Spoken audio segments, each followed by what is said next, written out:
7 tanda husnul khatimah. Ada beberapa keadaan ketika kematian yang merupakan tanda husnul khatimah. Dalam kitab Ahkamul Janaiz, karya Syekh Al-Albani rahimahullahu ta'ala, disebutkan beberapa di antaranya. Pertama, mengucapkan syahadat menjelang wafat. Rasulullah SAW bersabda yang artinya, siapa yang akhir ucapannya adalah kalimat La ilaha illallah, niscaya dia akan masuk surga. Kedua, meninggal dengan keringat di dahi. Suatu ketika, Buraidah bin Hasib radhiyallahu ta'ala anhu datang ke Khurasan menjenguk saudaranya yang sedang sakit. Ternyata saudaranya dalam keadaan sakaratul maut. Ketika wafat, ada keringat di dahinya. Buraidah langsung bertakbir, Allahu Akbar. Aku pernah mendengar Rasulullah SAW bersabda, meninggalnya seorang mukmin dengan keringat di dahi.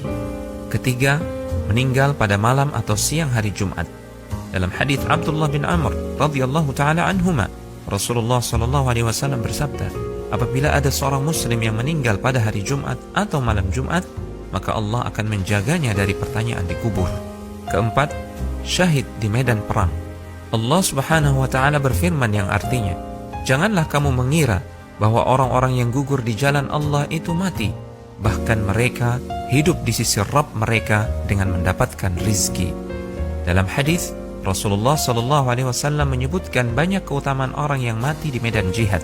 Beliau bersabda yang artinya, bagi orang yang mati syahid di sisi Allah, ia memperoleh 6 perkara, yaitu diampuni dosanya pada awal mengalirnya darah, diperlihatkan tempat duduknya di surga, dilindungi dari azab kubur, aman dari kengerian yang besar di hari kiamat, dipakaikan perhiasan iman, dinikahkan dengan hurun ain atau bidadari di surga, dan diperkenankan memberikan syafaat kepada 70 orang dari kalangan kerabatnya.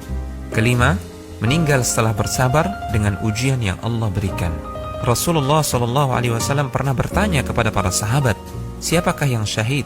Menurut kalian, orang yang mati di jalan Allah itulah syahid. Jawab para sahabat serempak. Berarti orang yang mati syahid di kalangan umatku hanya sedikit. Jawab Rasulullah SAW. Lalu siapa saja mereka wahai Rasulullah? Tanya para sahabat. Kemudian Nabi SAW menyebutkan daftar orang yang bergelar syahid. Beliau bersabda yang artinya, siapa yang terbunuh di jalan Allah, dialah syahid. Siapa yang mati di jalan Allah, dia syahid, sekalipun tidak terbunuh di medan perang. Siapa yang mati karena wabah penyakit ta'un, dia syahid. Siapa yang mati karena sakit perut, dia syahid. Siapa yang mati karena tenggelam, dia syahid. Keenam, meninggal dalam keadaan berjaga, ribat fi sabilillah, menjaga perbatasan negeri kaum muslimin dari ancaman orang-orang kafir. Salman Al-Farisi radhiyallahu ta'ala anhu menyebutkan hadis Rasulullah SAW, berjaga-jaga di jalan Allah sehari dan semalam lebih baik daripada puasa sebulan dan salat sebulan. Bila ia meninggal, amalnya yang biasa ia lakukan ketika masih hidup terus dianggap berlangsung dan diberikan rizkinya serta aman dari fitnah pertanyaan kubur. Ketujuh, meninggal dalam keadaan beramal saleh. Dari Hudzaifah radhiyallahu ta'ala anhu, Rasulullah SAW bersabda yang artinya, siapa yang mengucapkan la ilaha illallah karena mengharapkan wajah Allah yang dia menutup hidupnya dengan amal tersebut, maka dia masuk surga.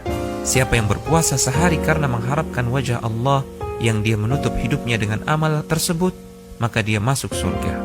Siapa yang bersedekah dengan satu sedekah karena mengharapkan wajah Allah yang dia mengakhiri hidupnya dengan amal tersebut, maka dia masuk surga.